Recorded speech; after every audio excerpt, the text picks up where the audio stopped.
Hey, what's up, guys? What's going on? Welcome to fourth quarter. We are live again on Tuesday, February 13th. We go live every Tuesday on YouTube. And also, you can catch us on anywhere where you get podcasts. So, Apple, Spotify, iHeartRadio, Google, Alexa, which is called Tune in. That's it. And you can follow us on IG, TikTok. We try to post daily on there, and Twitter. Even though I don't go on Twitter because it gets out of control sometimes with with explicit images. I had to be like, wait a minute now. This is like a jungle. Oh man, I gotta get off, man. And I'm listen. I'm not the only one. If it's for you, it's for you. I got some friends that like it. I got some friends that be like, it's too much. They had to, you know what I'm saying? They had to get rid of the. They got to get rid of the Twitter for a second, Craig, because it got out of control with the explicit material. I don't know. Have you been seeing that? Maybe I'm tripping. On Twitter? Yeah. Yeah, I've seen it. I thought they said they were going to tone it back, but they I hope so. I don't think they toned it back any. I could be wrong. I hope so. I because it, not to say Twitter was, sometimes it would come through, but like I want it to be more like Instagram, like because Instagram kind of really blocks a lot of that stuff out. So I could just, sometimes I go to a place just looking for sports content, and it's like I didn't come here for that. Anyway, guys, the Super Bowl is done. The crazy thing is me and Craig picked the Chiefs in the summertime. We picked them to go back-to-back. And then in the playoffs, he picked the Bills to beat the Chiefs. And then I picked the Ravens to beat the Chiefs. But in the end, the Chiefs won, and that's what we predicted, Craig. So, big Super Bowl. Second Super Bowl overtime. With new overtime rules, and I'm not gonna lie, I had to Google it. I was like, wait, time out. Let me make sure, because I know it changed from the Buffalo, Kansas City overtime playoff. But we'll get to that a little later. What are your thoughts on the Super Bowl?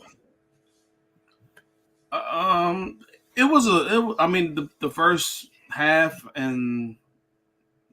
half and like half of the third quarter were just like, it was it was okay. It was just a defensive game. It was slow. It was boring. To me, it was a little bit boring. A lot of stops, a lot of turnovers. Just wasn't nothing exciting. And then in the third quarter, I think it kind of picked up once the Chiefs punted the ball, and then it hit off of that guy's, I don't know his name, his one of the 49ers' foot, one of their feet, hit off his feet, and then the returner tried to fall on the ball because he saw what happened, and the Chiefs got the ball and recovered the ball, and that's kind of when it started to pick up. The whole game kind of started to turn and get more interesting, and because it was 10-3 at halftime, 10-3 at halftime. I thought the 49ers were in control in the first half. They seemed like to be the more aggressive team. They were getting down the field. Chris McCaffrey does. He never turns the ball over for the most part. Rarely does. And he ended up turning the ball over deep in Kansas City territory, which, that cost them points, at least 3 points. And then the same thing for Pacheco. He turned the ball over in 49ers territory when they had a chance to score. So it was just some uncharacteristic, something I didn't want to see was, especially in the red zone, was turnovers like that. And then notice in the second half, like I said, it picked up to the point where I was already invested in it, but I was even more invested in it once it started to get going in the second half. And it turned out to be a really good game. Only the second game to go to overtime. The extra point that was missed, that was huge because if he had the ball late, they would have been down 4, and who knows how they would have called plays going down the field or whatever it is, but they did get the fourth down, and then it ended up kicking the ball and tying the game and going to overtime. But I mean, if the extra point doesn't get blocked, if the kicker doesn't kick it too low, I mean, maybe they win that game. Obviously the Chiefs will have 4 downs, but maybe they win that game. Who knows? Brock Purdy, I thought Brock Purdy played pretty well. I'm not pretty well. I'm gonna say I thought he played very, very good. I thought he played very good. I think there's still going to be people out there that's going to have questions about him, obviously, because he's in this system, and if he was in another system, how good would he be, and all this other stuff. But I thought for what he did in his first Super Bowl appearance and his I guess his first Super Bowl appearance playing in the second season. That's what I was trying to say. Jeez. Yeah. I thought he played. He didn't turn the ball over. Some plays, I think a lot of people were getting on him about some of the throws that he missed on, but he was getting pressure at times. Like the Chiefs didn't blitz often, but when they did, a lot of times they were able to get in key situations and in key points. When Chris Jones was able to get to him, he prevented at least 3 touchdowns. Yeah. And, that could have been a turning point in the game, because there's plenty of times where there was an opportunity for a touchdown or at least a completed pass. But Chris Jones, he did what he did. That's what Chris Jones does. That's why you pay him, or that's why they need to pay him, but they probably won't. But I thought, that second half I thought was really fun to watch. They gave Patrick Mahomes too much time. Like I don't really like before, when the overtime thing happened and the 49ers won the toss and they said they wanted to receive. I was like, all right, cool. I don't rock with it. I thought the Chiefs should have got the ball. But then after hearing Shanahan's, I guess, response of what he wanted to do, which is he wanted to get the ball back third, I kind of could see it. Because if you get a touchdown, or if you get a touchdown and then the Chiefs score a touchdown, then you get the ball back one last time and you can just go down and win it. But at the same time, you're giving Patrick Mahomes 4 downs to play with, because the team that goes second, you obviously know if you don't get it on third down, you have another down to go with. And also your play calling might change, because you might do something on second down that you would normally do because you have 4 downs. So they just gave Patrick Mahomes too much time, and he was able to go down the field and he did what Patrick Mahomes does. He led the team to the win. There wasn't too many missed opportunities in terms of drops. Like, the team, like a totally different team in the playoffs compared to the regular season. It wasn't a lot of drops. It wasn't a lot of missed opportunities. And congratulations to the Chiefs, man. I think they deserve it. 49ers, I felt bad for the 49ers, especially for Greenlaw, because he got hurt and he just wasn't able to continue to play. And that was unfortunate. But I think the 49ers are fine. I think they'll be back. They have a really good team, a quarterback that's young that you don't have to worry about paying right now. So, and the Chiefs, I think they have some opportunities there for next season and the offseason to make some moves still. So, I don't know if this team is. I think there's a possibility out there for repeat.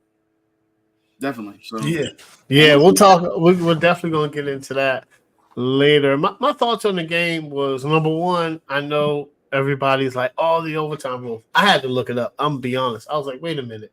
But they are NFL coaches, so they are, thinking at a higher degree and know the game more than me, of course, because I'm a spectator. They look at the game differently.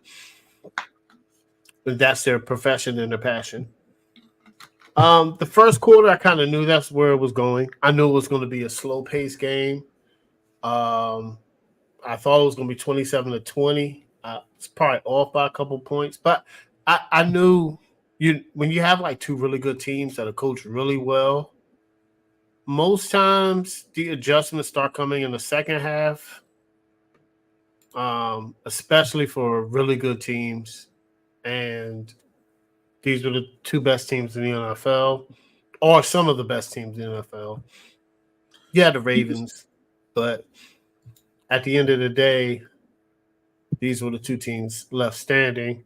I really enjoyed the game in the second half. I didn't go nowhere. I stayed in the house. I got some.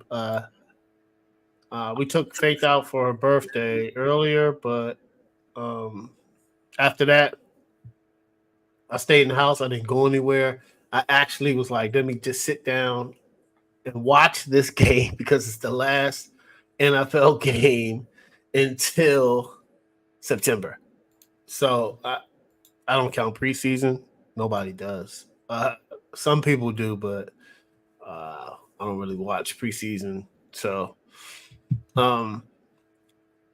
also, I think Christian McCaffrey played well. I agree with you with Brock Purdy. He played good, man. He could play quarterback in this league. The question is, how much is he going to be? How much you going to pay him? Because you're going to have to pay him soon. Because he's starting to build his resume, and the resume he's building is you're going to have to pay him. And it's once you pay a quarterback, it's hard to win in the NFL because your quarterback has to. You're not going to get like. It's only like 3 premium positions, right? If you're paying a quarterback, you could probably pay a defensive player, whether it's cornerback or D tackle, and then you want to pay your left tackle, and then you want to pay like a high-end receiver or tight end. But that's it. That's your cap. It's 4 players. So the way the San Francisco roster is set up right now, we're gonna get into that later, but Purdy made a good case for himself. I think he silenced a lot of haters and doubters. McCaffrey, phenomenal. If the 49ers would have won, I think McCaffrey should have gotten MVP. I mean, he played phenomenal. He fumbled, but Pacheco fumbled. So I kind of think that's a wash. The receivers was very interesting to me because they didn't really like show up. Like Brandon Ayuk didn't, Kittle didn't, Debo was hurt. But I mean, it was just surprising to me. I was like, well, where are these guys at? They got one of the best teams in the NFL. With Kansas City, man, you're right. I mean, good gosh. They have been doubted through the season, during the season, and they won.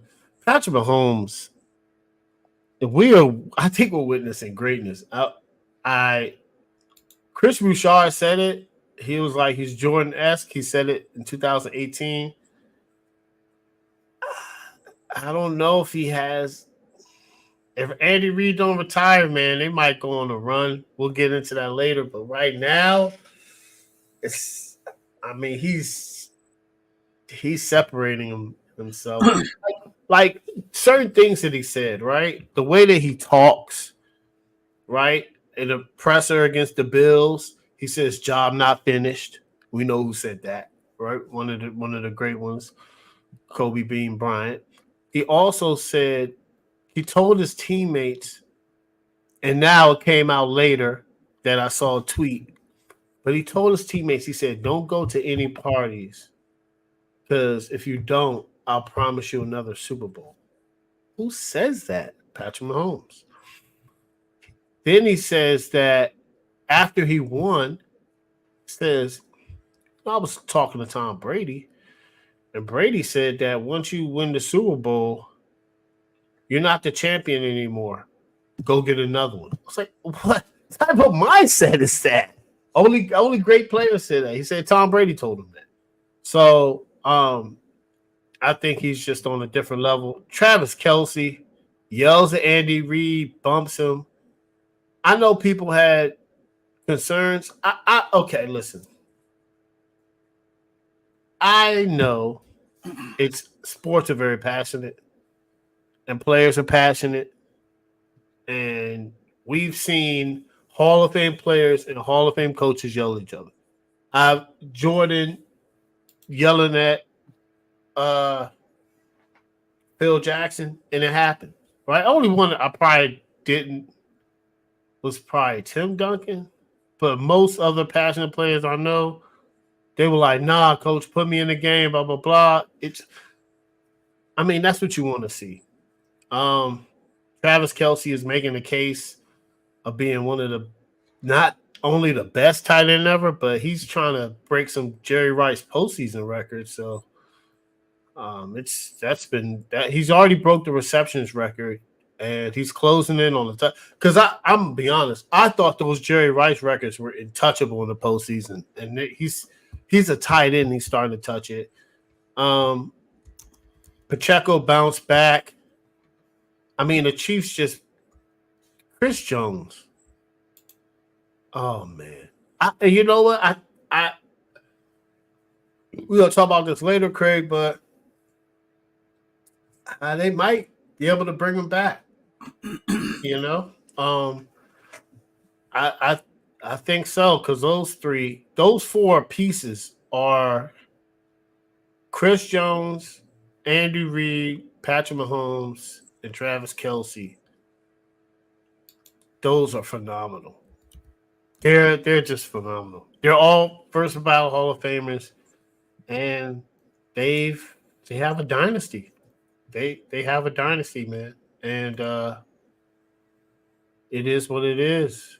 You know, Craig. I know you talked about the special teams, and I wanted to because I think the turning point in the game was when I think the Chiefs special teams doesn't get enough credit. Everybody wants the defense was phenomenal. Like there were some key turning points in the game, and my top three were that punt play. When the Chiefs scored off the muffled punt, I was like, "Oh, they're going to win." Because you have to beat the Chiefs, you have to play perfect. And you can't give up 7. You cannot give an easy 7 like that. 2, you said it too. That blocked extra point, another special teams play, I think was huge because it goes to a 4-point instead of a 3-point. And now the Chiefs have to adjust. And Chris Jones, this is the second big play he made against. First was Josh Allen because he was able to beat the blocker, put his hand up. Josh Allen can't see who he has open. Same thing with Purdy. Because Purdy had 2 guys open, but Chris Jones he might go down. I mean, he's making a case. He's one of the best defenders. Like he's building his Hall of Fame resume. He's already in the Hall, but he's now starting to be like, all right, let me get a defensive player. But I think those were some of the key turning points in the game. Oh, and I just saw today, one of the 49ers guard that got beat. I don't know if you've seen this yet. I saw it on Instagram.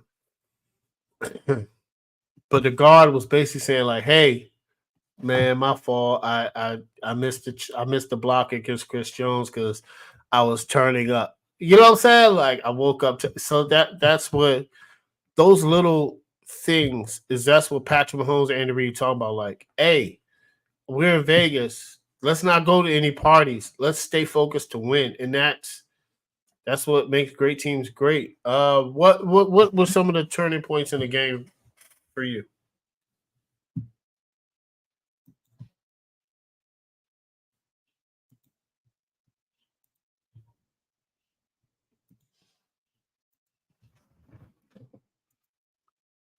Oh snap!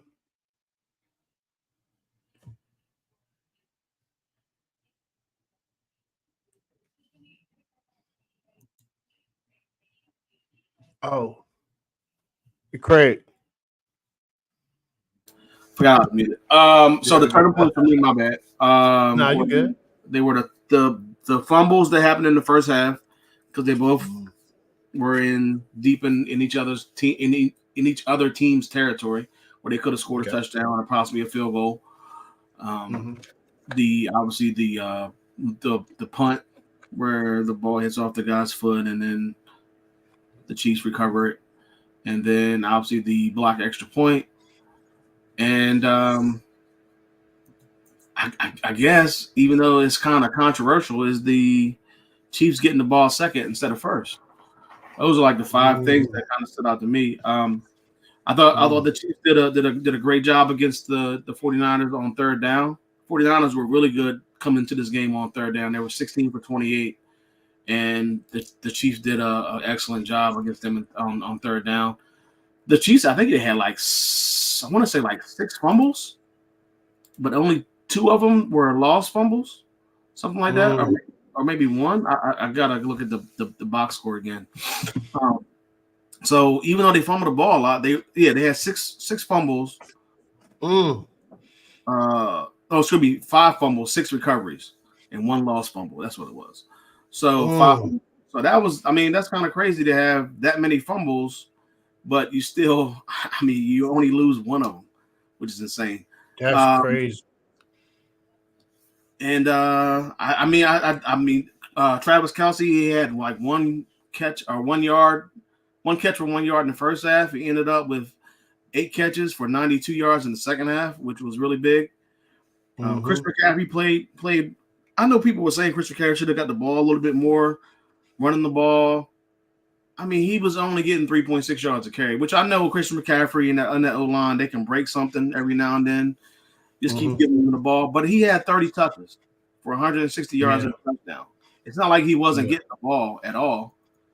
So I thought they were giving the ball. I did think that some of the receivers kind of faded away. Brandon Ayuk had a career year, a phenomenal year. Yeah, it was odd.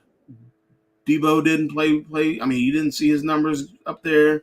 Same thing with George Kittle. This is the time where I thought these guys were gonna. I know Kittle got hurt, and I know Debo got hurt, but this is the last game of the season.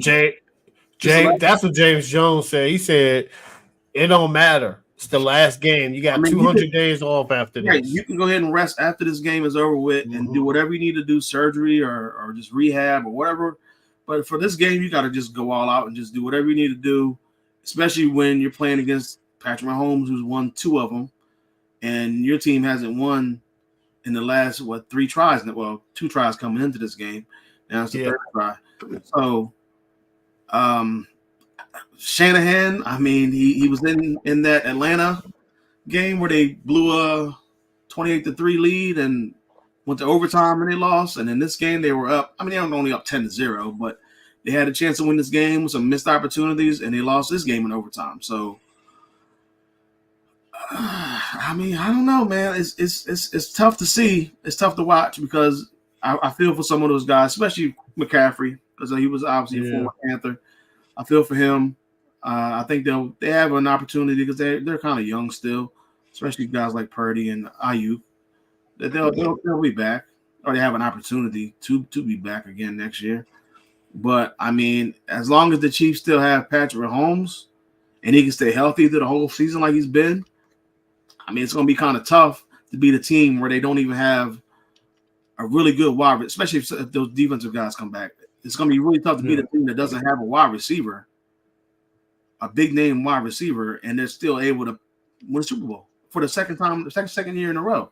I don't know what you can do, and it's if they go out and they do get a number 1 wide receiver, and the defense is still, they can find a way to sign Chris Jones to a long-term deal. I know he's 30, but maybe not even a long time, maybe like a 3-year deal or something like that. Yeah, they might look for that. And you still got Pacheco who can run the ball. He runs the ball so aggressively. You got Kelce, obviously, and you get a number 1 wide receiver. I don't know what you can do. So that actually is my next question: is where do the Chiefs go from here? If I were the Chiefs, I would definitely try to. My first thing would be trying to re-sign Chris Jones. Yes. He's a difference maker, obviously on defense, one of the best D linemen in the NFL. You saw what he's able to do. He didn't get any sacks, but it was the pressures. he was able to. That's one of the best plays, man. Disrupt the quarterback's timing on multiple occasions that saved multiple touchdowns. So just that alone, without even getting into total tackles and sacks and all that, what he was able to do to just get past those offensive linemen and disrupt Purdy's timing. I mean, that goes without saying. Obviously, to me, I've been saying this since they lost Hill, which I think they need a number one wide receiver. There's some pretty decent names out there on the free agency list, but I think they need to get a. I mean, obviously they don't need a wide receiver, clearly, but I think it would help them out, make their life a little easier, that they can rely on a number one guy. Excuse me, and then have guys like Hartman and Rice and MVS. They can be the second, third guy, whatever it is, and they can just kind of not have to deal with the pressure of being a number one wide receiver, because they're not. I mean, Rice might be going in that direction, but Hartman and MVS, those guys are not number one wide receivers. But what else? I mean, that's pretty much like my top two things that I think they really need to focus on, because everything else is kind of set. I mean, I think Snead is a free agent, I believe. Snead is. So they're gonna have to. I mean, Snead. I mean, he bought out. I think he should go get paid. He needs to go. I would love to see. He needs to go get paid. If he's going to be, yeah, I think so too, because he bought out this year. Yeah, especially in the postseason. He get his money. He got 2 Super Bowls. Go get your money, man. So your legacy set. Go get it. Those will be my key things that I think the Chiefs need to focus on. I don't know if well, it's too late now. I was about to say Spags. What? I was about to say it's too late now, but what you mean? There's no coaching hires out there for Spags, but he's not going nowhere. I know he didn't have a good resume being a NFL coach. Too old, man. He is getting old, but I mean, I think the job he's done with this defense, what he's able to do. I mean, might get his name back out there a little bit, but yeah, he is up there in age. But you know what? So you said great key points for the Chiefs. First of all, they talking 3P, and I ain't gonna lie. I don't know if I bet against them. I don't know yet. We gotta see who gets to go there. But it's like, what? Well, that's what I was like. Yeah, I'm trying to go for the 3P. Now that'll be here or there. But if they get 3 in a row, that's tough.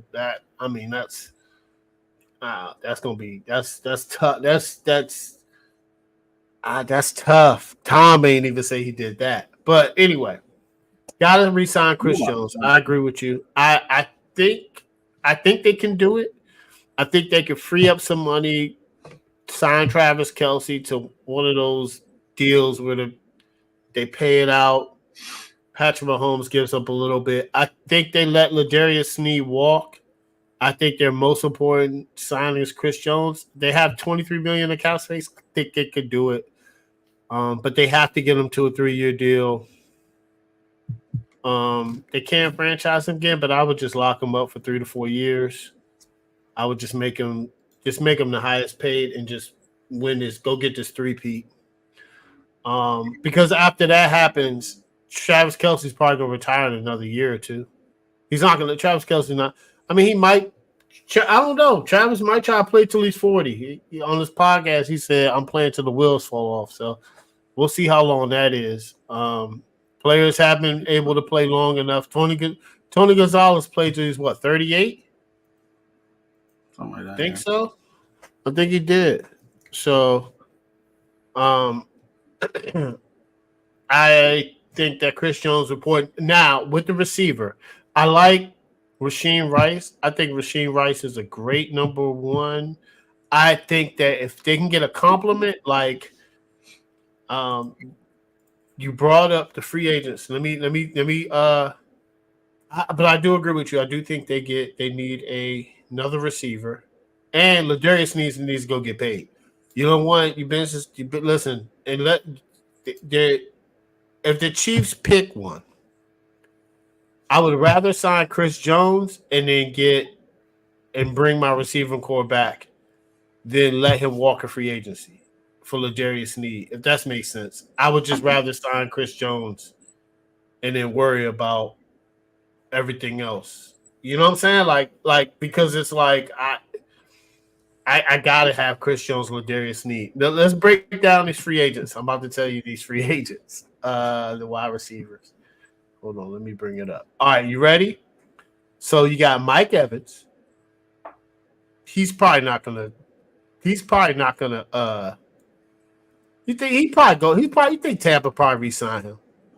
I mean, he's going to want a lot of money regardless because he's every year he's had 1,000 yards. He's just getting old, but he's still putting up numbers. He's going to get paid. Odell Beckham, could he fit? I don't like Odell Beckham anymore. He's too old, right? It's not even that he's too old. I just don't think he's that good anymore. Got it. Okay. I thought since the injuries, he hasn't been good. I didn't like him in Baltimore. I didn't like him. I just haven't liked him. I don't think he's a good anymore. Yep. You got T. Higgins and Michael Pittman. They about to get paid. Calvin Ridley, he's probably gonna get paid. Yeah. What about McCall Hardman? He might bring him back. Curtis Samuel. Dude, that's somebody.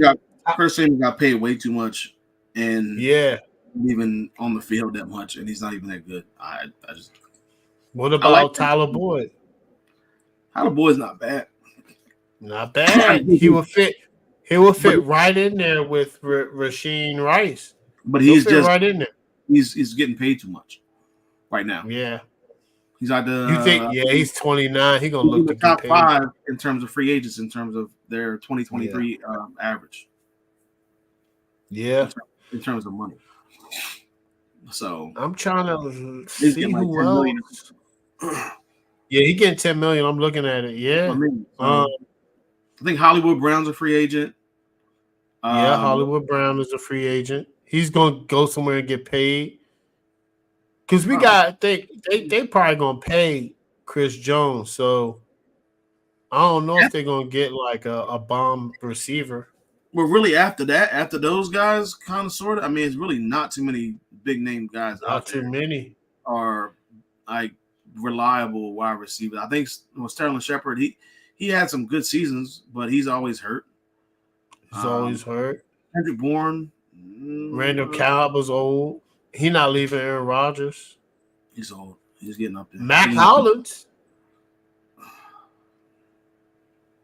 No. I mean, DJ Chark. DJ Chark. Cedric Wilson. Not really. I just other than like it's probably like 1, 2, 3, 5. It's probably about 8 good receivers out there, or probably 7 or 8, and like the 2 younger guys, 3 younger guys, I guess. Pittman, Ridley. Well, Ridley's not that young, but Pittman and Higgins are gonna get paid. Ridley's probably gonna get paid. Marquise probably gonna get paid. Evans, I don't know if Evans takes a huge pay cut compared to what he's been doing the last couple of years. Odell Beckham, he deserved to take a pay cut. He's not. I don't think he's worth. I think he got like 14, 15 million. This yeah.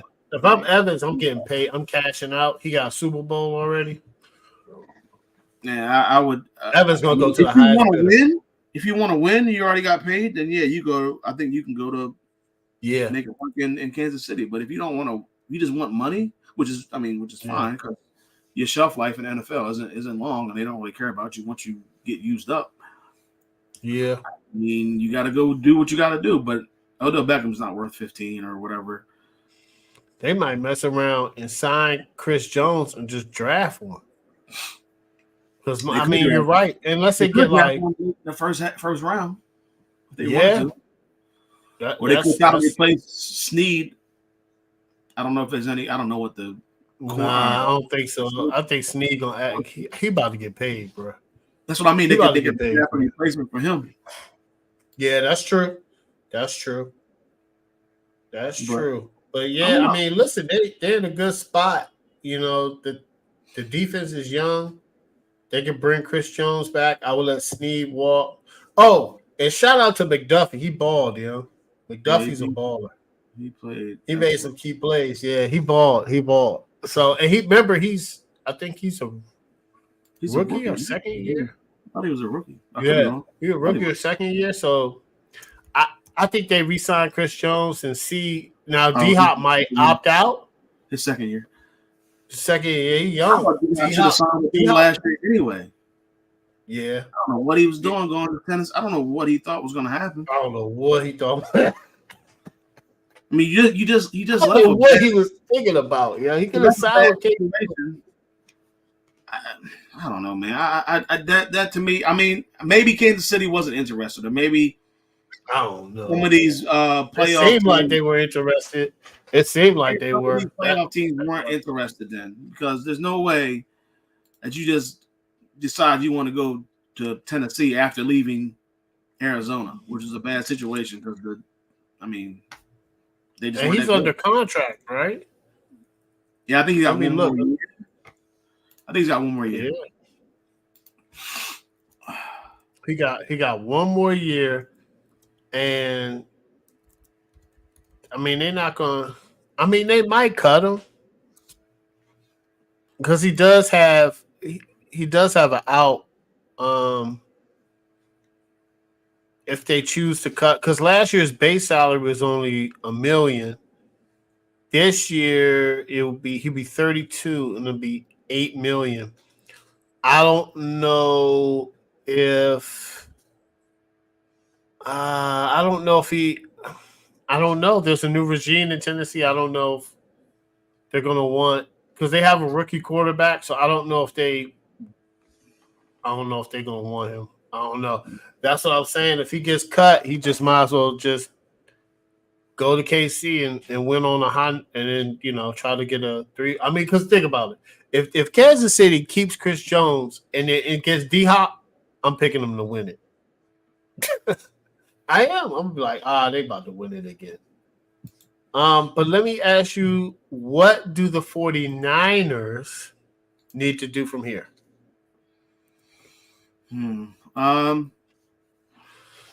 Well, I mean, I think they need to figure out a way. I mean, I know he's not a free agent this year, Brandon Ayuk, but they need to find a way to try to, I guess, keep him around. Maybe sign him to before he gets to that free agency point. Because his chemistry with Purdy was really good. He had I think a career year this year. So I think they really need to do something to help him out. Some other guys out there, Chase Young is a free agent. Randy Gregory's a free agent. The free safety Gibson is a free agent. So, I mean, they don't really have too many free agents coming up this year. So I think, obviously you got to figure out, not now, but maybe next year or the year after, because it's coming up as a third-year party. What you're going to do with him, and how you're going to structure that around him and try to put some pieces around him and things like that to make it work. They don't really have too many like big name free agents that are out there. So I think they're. They had, to me, coming into this game, they had the better team on paper. Like offensively, they're the guys that they had, the receivers, the running back. I just thought it was better than Kansas City's, except for the quarterback for the most part, and maybe the O-line. But the O-line, it was kind of close for the O-line. So, but the receivers, they just outmatched Kansas City's easily. And then on the defensive side, I thought the defensive line was going to be the factor.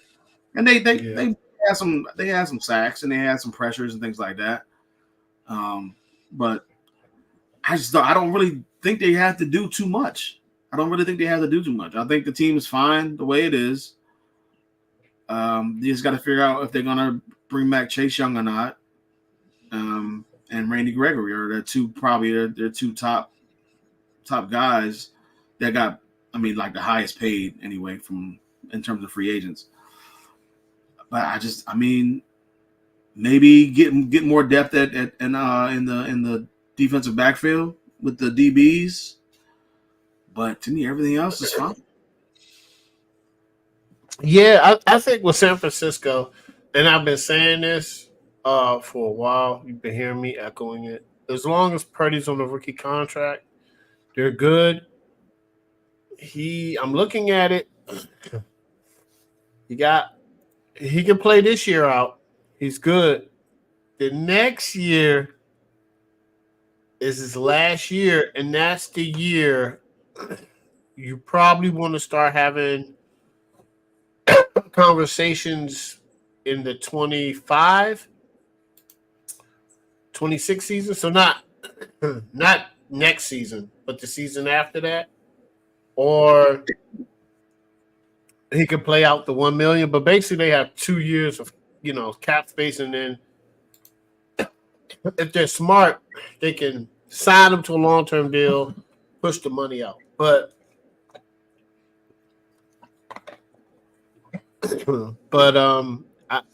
I think they're good to go. I think that they'll be okay, but their window is closing because if they pay Brock 40, they're not gonna have Trent Williams. They're not gonna probably have McCaffrey. They're not gonna have Kittle, and they're probably not gonna have Debo. So they're probably just gonna have Ayuk and Purdy because that's how it goes. That's how it goes, man. Patrick Mahomes gonna have no All-Pro left tackles. Look at Lamar, but this is what everybody's talking about. When you pay the quarterback, that's why people want a playmaker quarterback, to be honest. Because it's like, if we give this quarterback $40 million, he's not going to have anybody. But San Francisco drafts well. So I just think that if they're going to win it, this is the time. But they're in great shape. So if they don't go back next year, they'll go back the year after. So in the NFC conference, the NFC has it easy, right? There's no Lamar, Josh Allen, Joe Burrow, Patrick Mahomes in the NFC. So they lucked out, right? You know what I'm saying? Because those 4 quarterbacks are tough. Patrick Mahomes, of course, is the king of the mountain. But those other 3 quarterbacks ain't no joke. If Josh Allen, Lamar Jackson, or Joe Burrow was in the NFC, they might have won a Super Bowl already.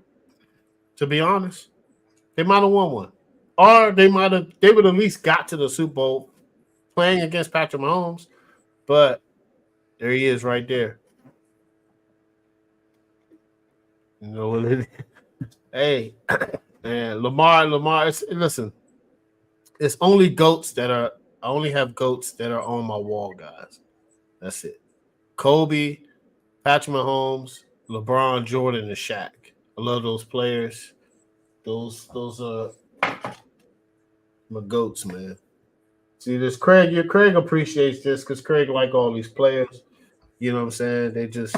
They're goats, man. They make the game changers, and they're some of my favorite players. But I think San Francisco's in a good situation, better than a lot of teams in the NFC. So I appreciate that.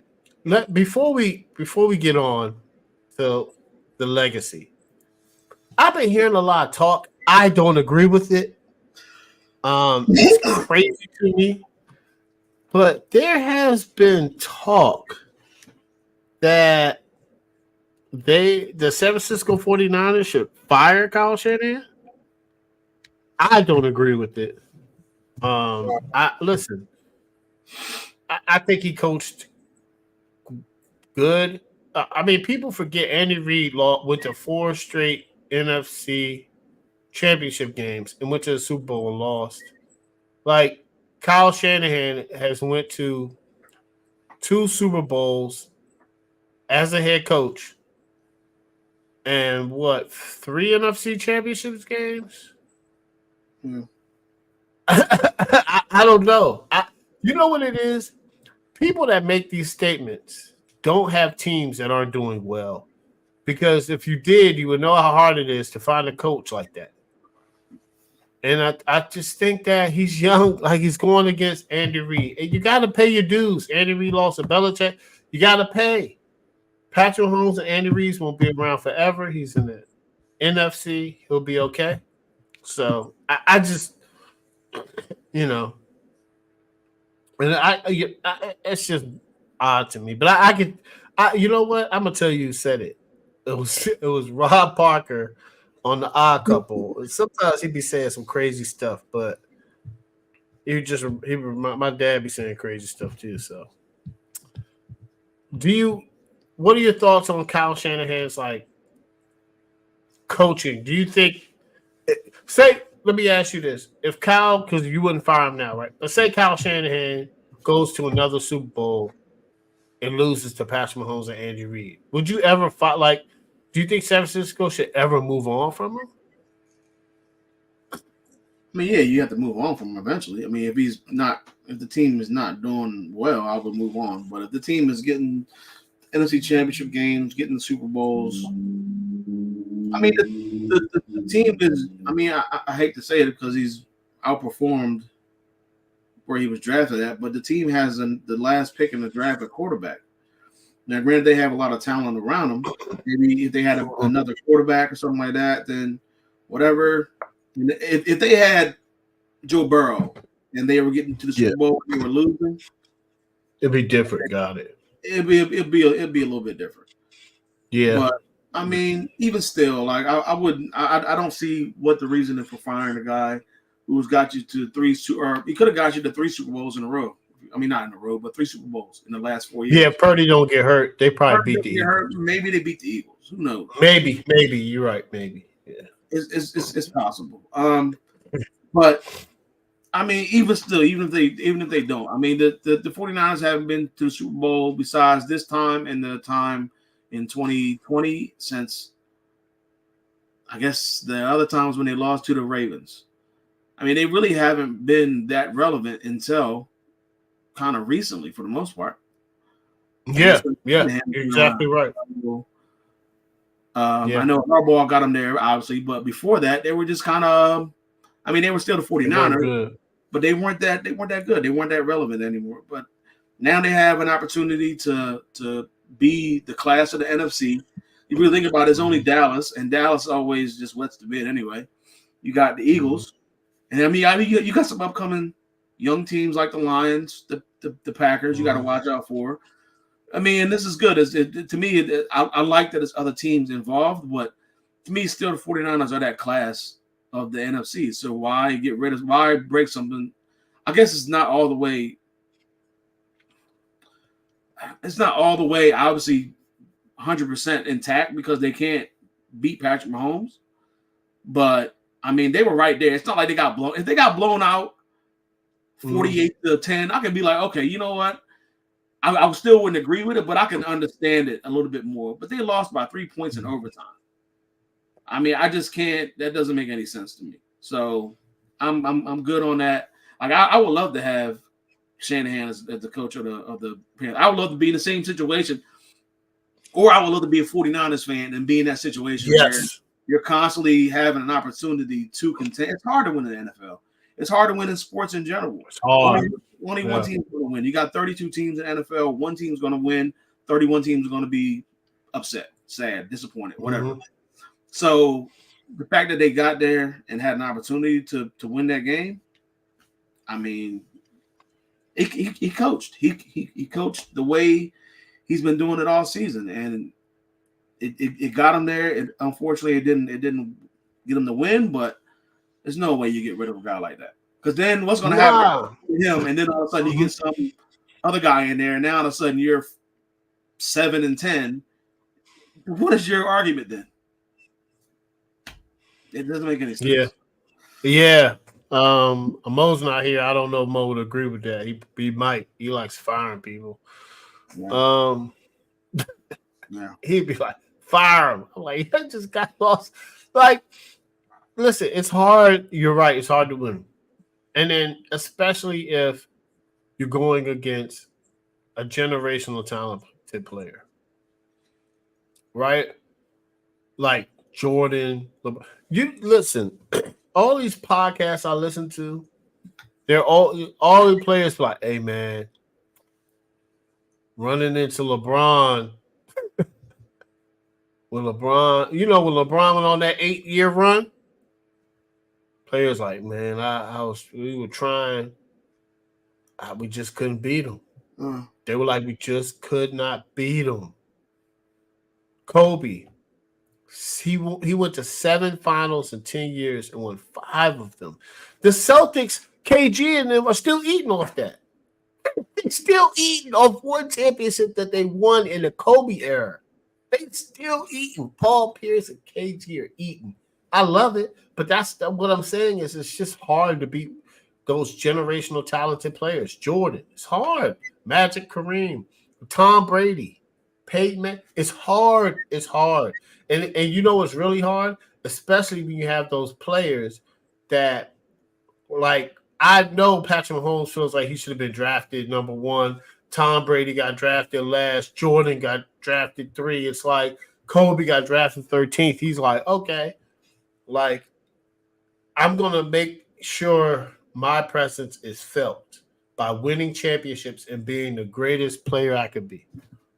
And, it just sucks. He just ran into Patrick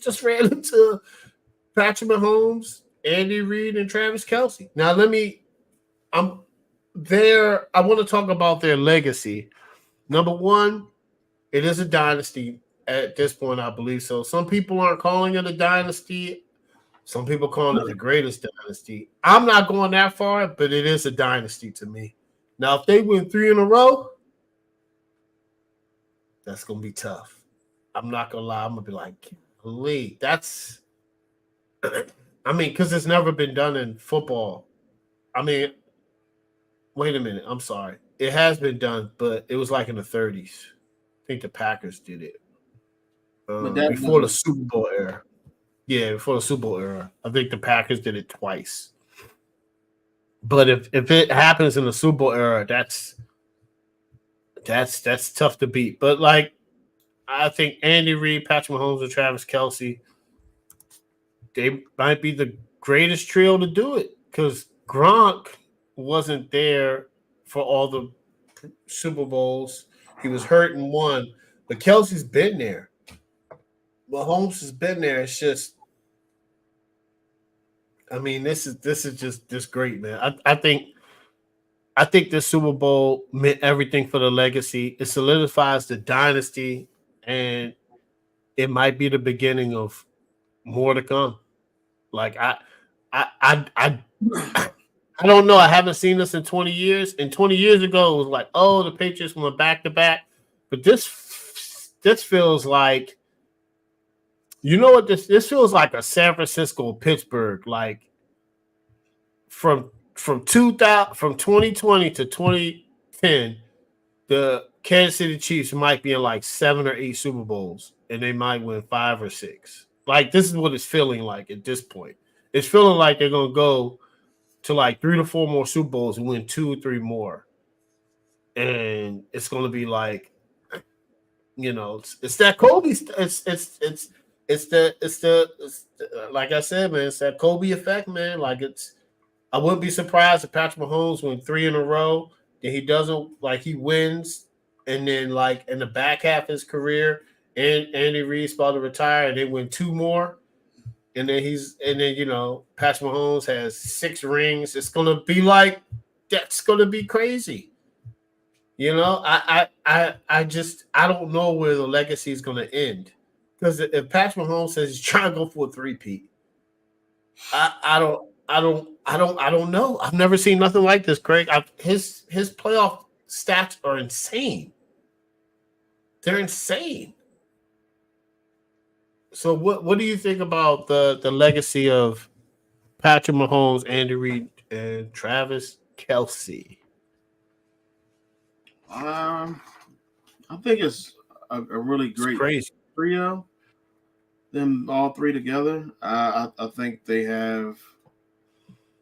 Obviously, they have really good chemistry. They work well together. I think Patrick Mahomes is.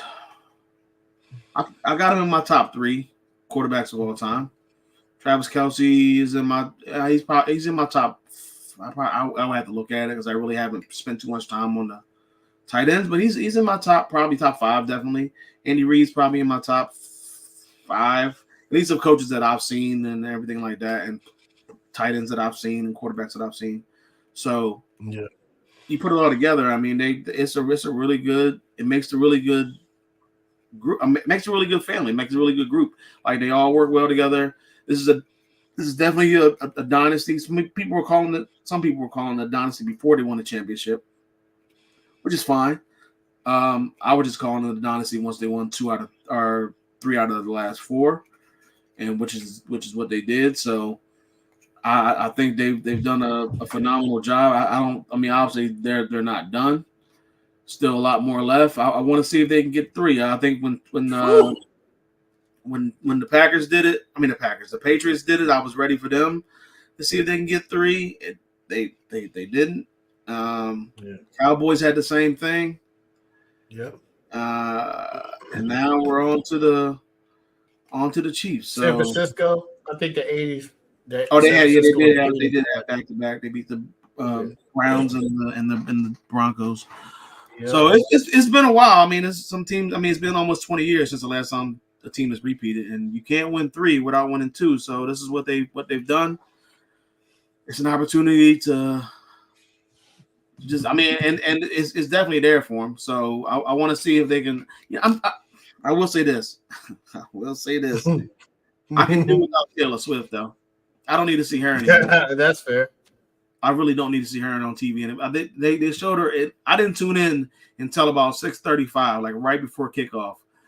And I know that's what I about tuned in. Because I wasn't trying to see all the rest of the before that with the Taylor Swift.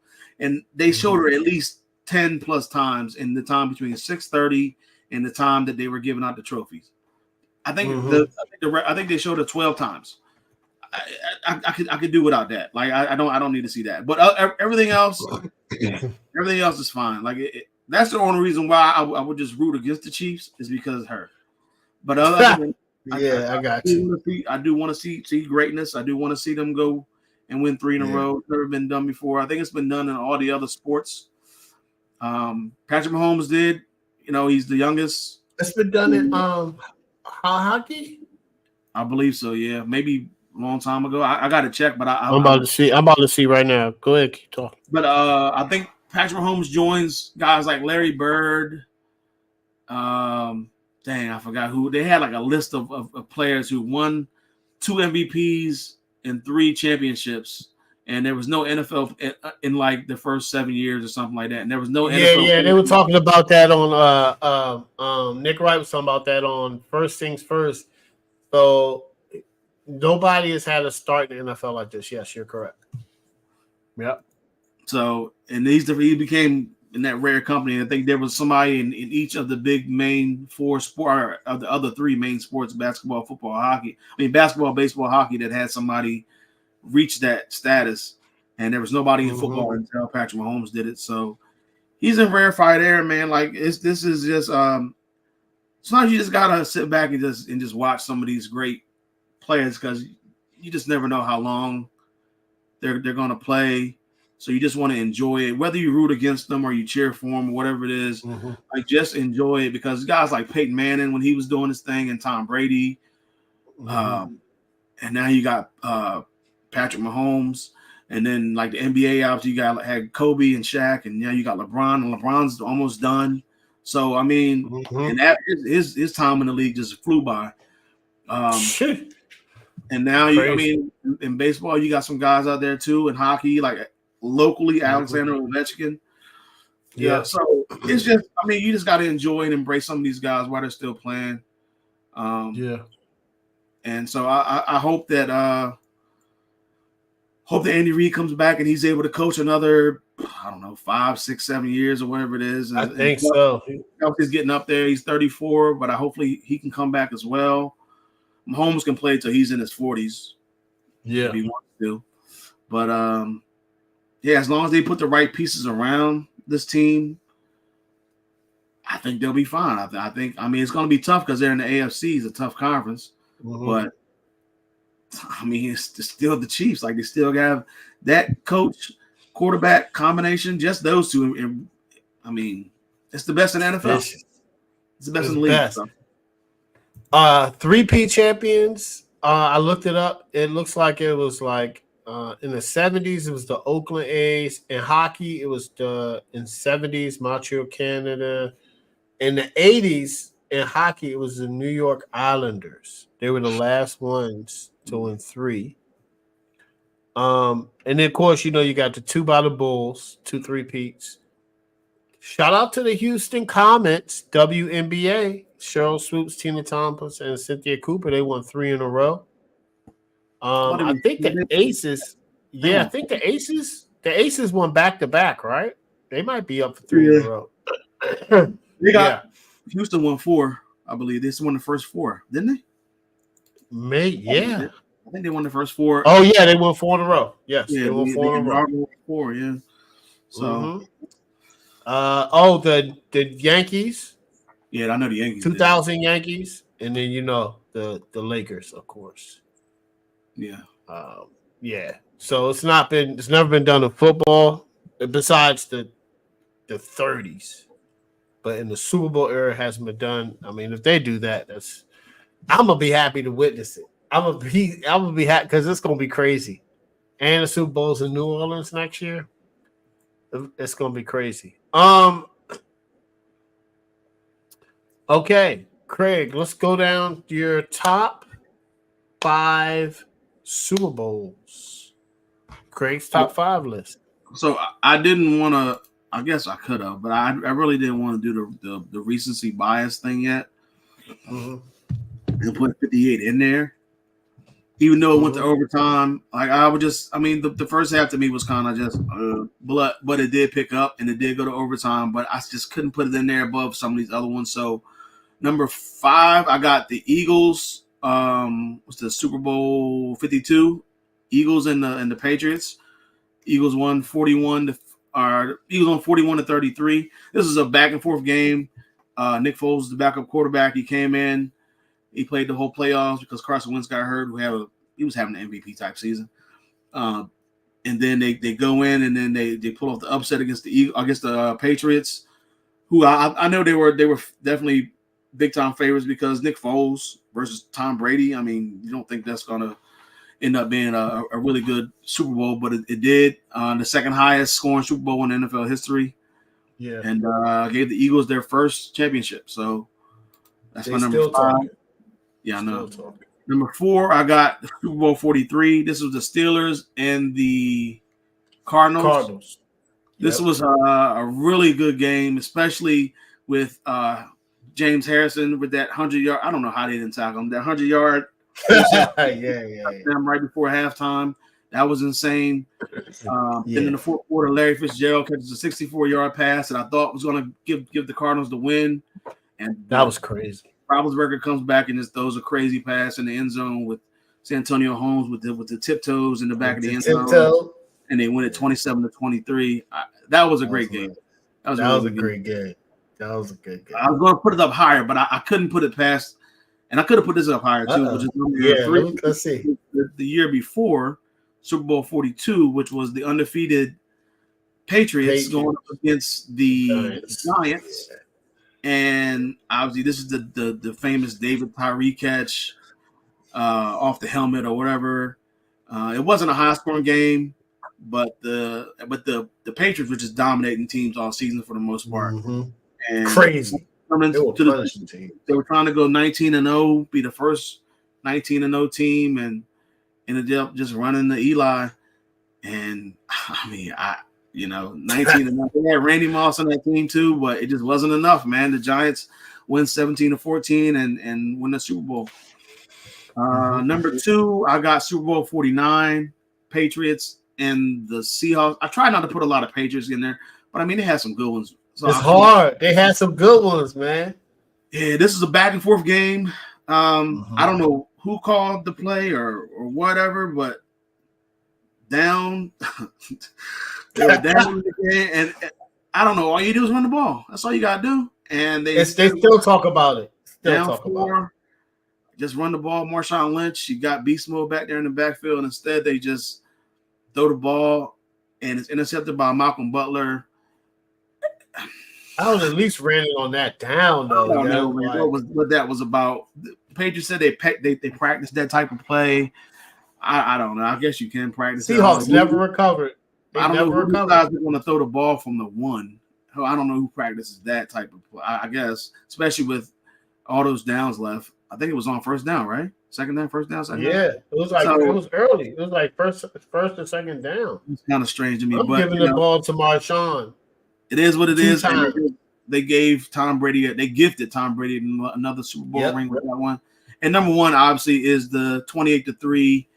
Falcons were up at halftime against the Patriots. I thought the game was over, and the Patriots ended up coming back and winning 34-28, the first overtime game ever, the greatest comeback in NFL history ever.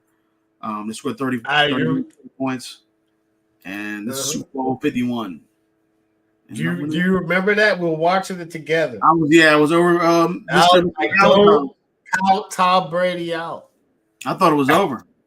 I really thought it was over. 28-3. I mean, and the way they were playing, and then the second half they just stopped doing what they were doing in the first half, and then, I mean, it's Tom Brady. I mean, made Tom Brady's legacy grow even more with that one. So yeah, I don't know, man. That Super Bowl, I think, if he wasn't that point when he did that, it was like, okay, he's no longer, because it was this thing with Tom Brady, like he's like, and it was true. The first half of his career, he was kind of like a game manager, like Brock Purdy. But the second half, when he beat Atlanta, when he lost to Philly, when he beat Patrick Mahomes, like those kind of when the Super Bowls with Tom Brady was like the driving force. Like he was the defense. All right, we know that Tom Brady got him there. You know what I'm saying? Which is the first three was defense for the most part. Yeah, defense. The second three, that's all time. You know what I'm saying? It's undeniable. Well, the Bucs might have been. Their defense got him there, but Tom, I think, he had 3 touchdowns in that game. Tom had 3 touchdowns. And then Tom beat Patrick Mahomes in the championship game because he outdueled him. Yeah, so Tom Brady, the second half of his career, he made it known. So, Hall of Fame. I just want to give a shout out to a Hall of Fame class. It was Dwight Freeney, Devin Hester, Andre Johnson. Shout out to Dwight Freeney, too. Dwight Freeney was actually playing golf with Michael Jordan. Andre Johnson, Julius Peppers, Patrick Willis, RandyGradishar, and Steve McMichael. They're both seniors. They let 2 seniors in. But I like the list. I like Devin Hester. Dwight Freeney spin move was phenomenal. Devin Hester, the best returner ever in history. And it's hard for returners to get in, but I think you kind of had to let him in. It was like undeniable. Andre Johnson, which he was one of the best receivers of his time. And you know about Julius Peppers. Yeah, you're a Carolina guy, so I don't need to say anything about Julius and how great he is. And then Patrick Willis, man. I like it. I like the draft class. Not the draft class, but I like the Hall of Fame class, man. What's your thoughts on it? I like the names. Some names that I remember actually from recently playing. Like Patrick Willis definitely was. He retired early. Andre Johnson had a phenomenal career. Devin Hester. Andre Johnson and Devin Hester went to the U. Devin Hester was the greatest punt returner, kickoff returner of all time. Mm-hmm. Dwight Freeney was a monster in Indy. And then Julius Peppers, I remember Julius Peppers played basketball at Carolina. And then he played football as well, and then he chose football. But he was great. I don't remember. I don't know RandyGradishar, but I do know Steve McMichael. I remember Steve McMichael, not from football though. I For remember real? him from wrestling WCW. Oh, That's the only reason why. the name Yeah, he looks wrestled together. familiar. Ah, okay, that's what it He was was. with the Four Okay. Horsemen, Ric Flair and all them, Steve Mongo, Yeah. McMichael. That's the only reason why I remember. He was I don't know how good he was in football, but wrestling he was pretty good. He was decent. But I do like the class. I'm trying to figure out who was the headliner for this class. So I don't know who that would be, because they all kind of had like really good careers, but nobody really kind of stood out to me in terms of like if you had a Was Peyton Peppers? Manning. Was Peppers first ballot? Peppers might be the one. I don't know if he is or not. I'm about to look it up. I think I don't know. But nobody really kind of stands out to me. But Yeah. I see what you're saying. To be that headliner guy. So I mean, I do like the class Let's though. see. Julius Peppers. Really good class. I mean, it might be Julius Peppers. He was on 2 All-Decade teams. He was on 7 All-Pros, 9 Pro Bowlers. I really hope that Luke gets in next year. Yeah, he's in the Carolina Hall of. He's in the Carolina Hall of Honor. Yeah, it might have been. It might be Peppers. I don't. Maybe, but yeah. I hope Luke Kuechly gets in. I hope so. Yeah. Cam Newton actually. I gotta watch it. Cam Newton actually interviewed him at the Super Bowl. I do still watch Cam Newton podcasts. I watch from time to time. Yeah, I watch every now and then. So, I want him to have some more of his former players. Like I want Greg Olsen on there. I want like Luke Kuechly, but we'll see if he can get him on there. After interviewing with the Super Bowl, he might. So, hopefully. But yeah, Luke Kuechly might get in next year. I hope he does. I don't really liked him as a linebacker, and he just seems like a really nice guy. He just retired young, but yeah, I mean, I get it. So injuries did. I feel like Patrick Willis retired young. Luke Kuechly. It's a lot of players. I get it. Andrew Luck. I get it. I mean, it is what it is. All right, Craig. Our favorite player statue got revealed February 9th. We're talking about Kobe Bean Bryant. That's one of Craig's favorite players. Probably his favorite player, I'm assuming. Beyond Jordan. Yeah. It's like, right, Jordan's your favorite, right? Yeah. Yeah, and then it's Kobe. Mine, I love Jordan, but it's just like, I don't know what it was, man. I just fell in love with Kobe's game when I was in high school, and I was like, that's my. I liked the NBA, like I like Jordan, Pippen, like all of them, but it's Kobe like really stood out. I even tried to grow my hair like him. And Kobe and Iverson were my 2 favorite players in high school. I even got the Iverson cornrows a couple times, but yes, and the statue before it got unveiled, Kobe's wife, Vanessa Bryant, said, "Kobe picked the statue, so if you have a problem with it, tough, you know what I'm saying, tough-ish." And it was the statue of his 81-point game. But he's also getting 2 more statues. People are like, oh, man, I want this, I want that. It's like, he's getting 2 more. Relax. They doing him right. He's getting 2 more. He's probably going to have one with him and Gianna, and then probably another one. I don't know. But we share some memories of Kobe. I mean, I got a bunch of posters around the wall, but I mean, obviously, obviously him winning this. Actually, even before that, when he went through the adversity of shooting 2 air balls against Utah. Yep, and I remember that. That kind of 97. It kind of made him grow into the player that he became. And it's just so many ones. obviously the 81-point game, the 63 points in 3 quarters. Yeah.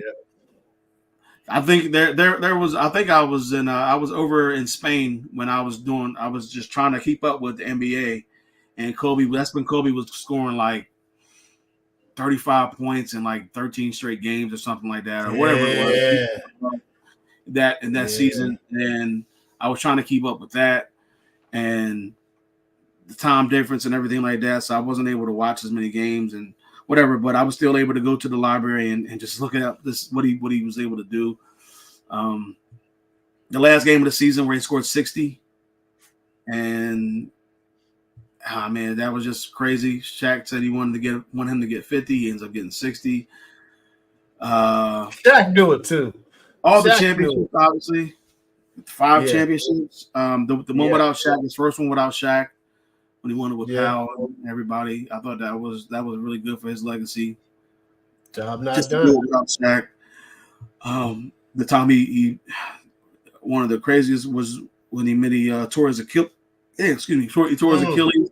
Still able to come out, shoot free throws. I thought they did it. I thought they really did him a disservice with the talent that they had around them. I mean, that team was the Lakers teams. They weren't built to win. So I thought they should have just gave Kobe. I thought he should have gave Kobe a lot more talent around him, so that way he could have gone out a different way, or at least try to go out trying to win a championship. Granted, the 60-point game at the end of the season was really, really special and it's really cool to see, but I just thought that they should have given him a lot more help. Because it's the Lakers. It's not like he was playing for the Jazz or something like that. It's a championship team trying to win championships, or at least compete for championships. Man, it was just it's a lot of stuff. I know I'm forgetting a bunch. But, it's a lot. It's a lot.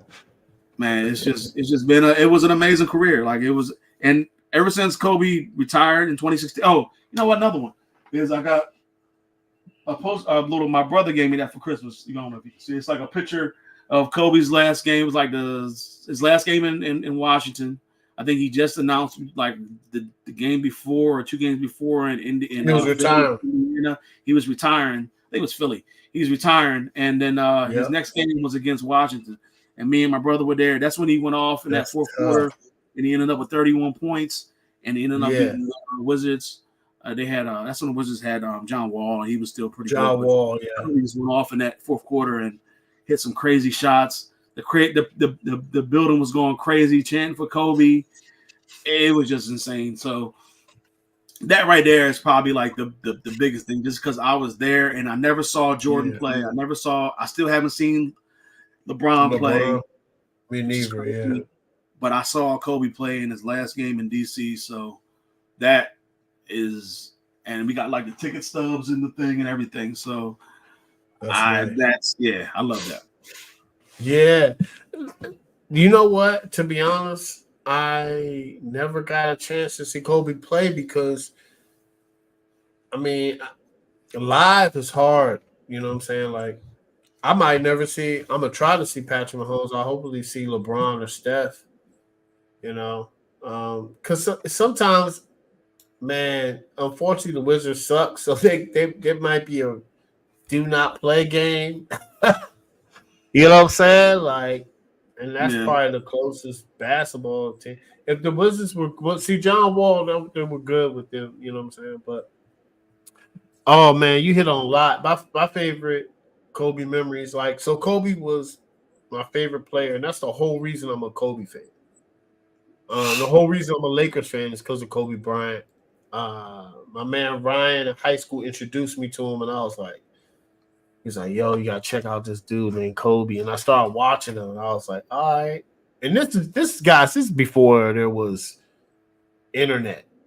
I'm saying I was in high school in '96. Kobe got drafted. And I was like, all right. So I had to read local newspapers, and the air balls were important because I followed them. One of my favorite Kobe memories is when he first played Michael Jordan in the '98 All-Star game. he got a lot of flack for that too, man, because he started over Eddie Jones, and everybody was like, "Oh my gosh, who's this Kobe Bryant kid?" And he had the afro, the mini bush with the Adidas, and I had a mini bush in Adidas in high school because of that, and that's one of my favorite memories of just him going back and forth with Jordan. Another one of my favorite memories is uh, I was just listening to it when Kobe is interacting with Jordan at the All Star game. This might have been when Jordan was playing for the Wizards, and he was just like and they were talking trash at the top of the key. He's like, "How you gonna call that foul?" He's like, "That wasn't a foul." He said, "I'm gonna get that call every time." He said, "You only got 3 now." He's like, "Come on." He said, "You only got 3 to my 6." You know, if you follow a lot of players, like that's what Jordan. That's what Jordan's gonna go to all the time. Another favorite memory is when Kobe snatched the. He was at the top of the key. We were playing the Portland Trailblazers. We were down 15. Shaq wasn't playing good. I was like, "Oh man, this sucks." And then Kobe, the Lakers were making a comeback, and Kobe at the top of the key, he snatches Scottie Pippen, and he throws the ball up, and Shaq dunks it. Another one of my favorite Kobe memories is that same year in the finals, they were playing the Pacers. Shaq gets in foul trouble. Kobe brings it home, and he does this, the famous slow down, but he wasn't talking to the Pacers. He was talking to his own team. Another one of my favorite Kobe memories when he dunked on Dwight Howard, posted him. Uh, and the last one is, and I love Michael Jordan. He's one of my favorite players. But when Michael Jordan was on the Wizards and he told Kobe Bryant, he said, "You can wear my shoes, but you'll never fill them." And Kobe gave Jordan 55. Old Jordan, guys, not young Jordan. I would have loved to see that matchup, but they talk about that. I'll let them. They God rest Kobe's soul, but that's conversations him and Michael Jordan had. They would always say, "Take your 91 versus Kobe's 03," because they were comparing it to their first 7 years in the NBA. But I think the world would love to see that. But but Kobe gave him 55 on his way out. And Jordan knew it. He was like, "All right, man. It's Kobe's turn. Kobe got it." You know what I'm saying? So, and I didn't know if you know this, but Phil Jackson this is another favorite Kobe memory of mine. And then we're going to actually that we'll talk about the NBA trade deadlines after this. This might be a good note to end it, but we'll talk about the NBA trade deadlines. So, Kobe Bryant, Phil Jackson was in 1999. He was like, "Hey, Mike, this young kid, Kobe, I need you to meet him." You know what I'm saying? And Mike was retired. Mike just retired. And remember, Phil became the Lakers. I think Phil became the Lakers head coach around that time in '99. I think, right? I think Phil went straight from, if I'm not mistaken, from the Lakers. I mean, from the Bulls to the Lakers, something like that. Yeah. like in '99. Like I don't think he. Let me look right here. I'm making sure that I am on point. Yep, '99. He was at the Lakers. So he was like, "Hey, MJ, got this young kid.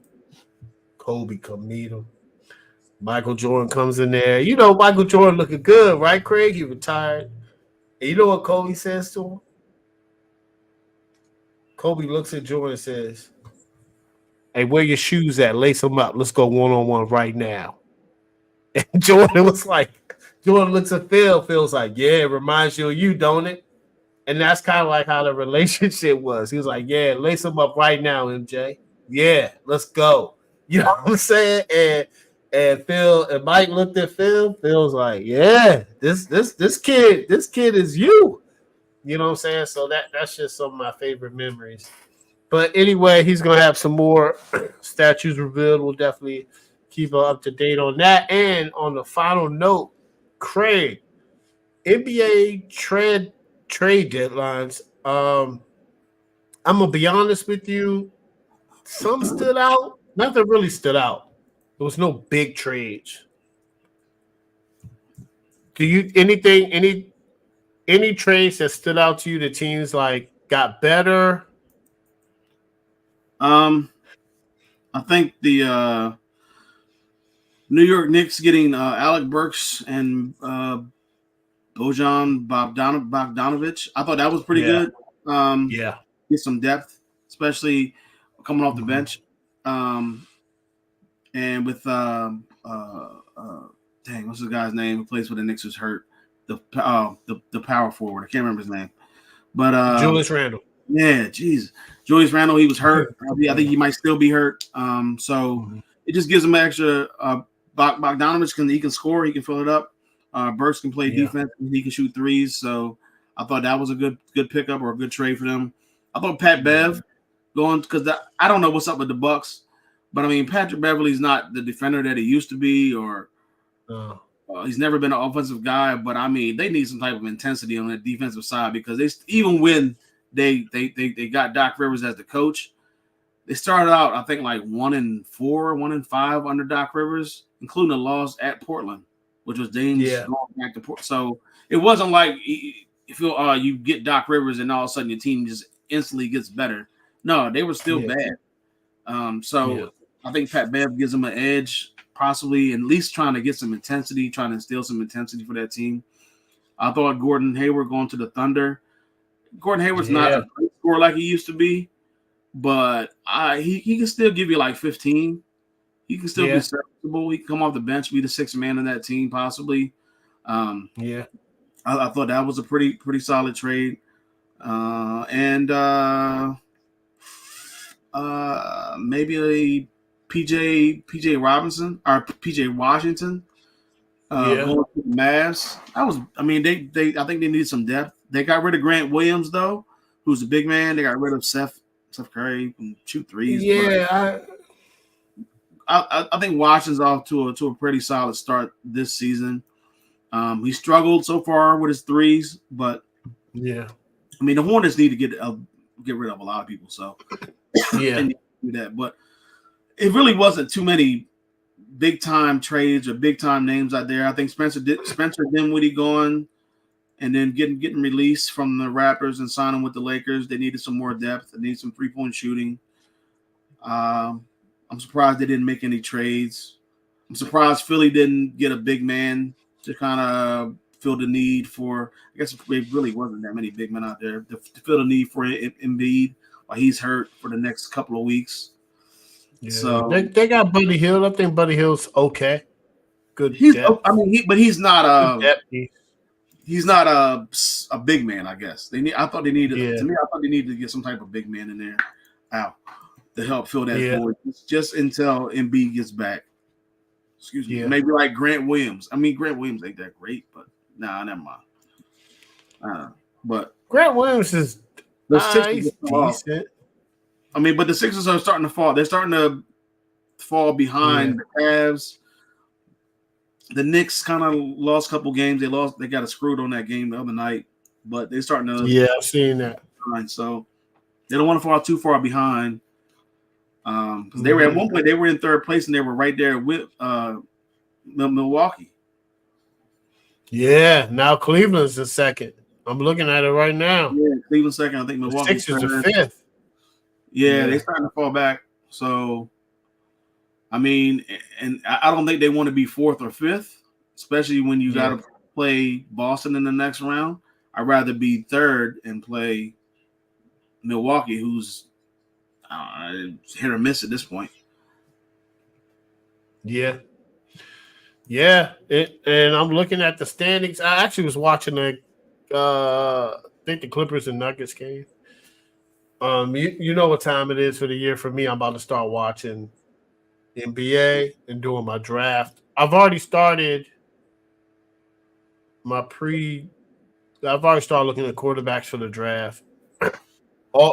not all. You know how it is. Look at it. This time it's mock drafts and it's NFL time, and now it's time for the NBA.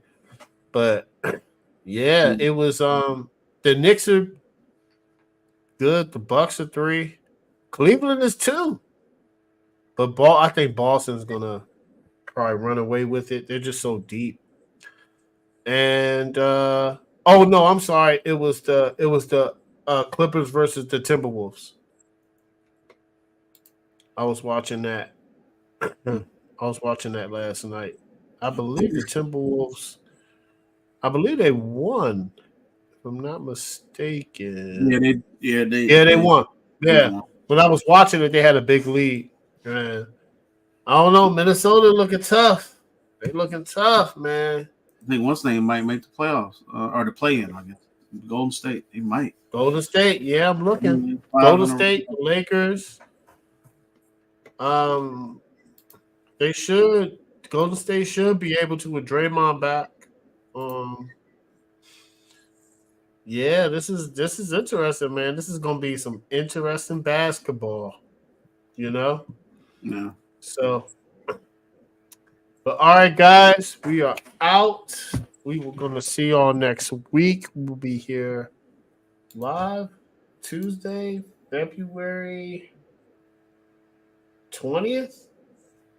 Yeah. And listen, guys, we'll probably do some mock draft work, more NBA talk, and there's always going to be something that happens in sports. It's going to be some topic that's coming up. It's going to be something. So we're going to see y'all guys next week. We are out. Peace.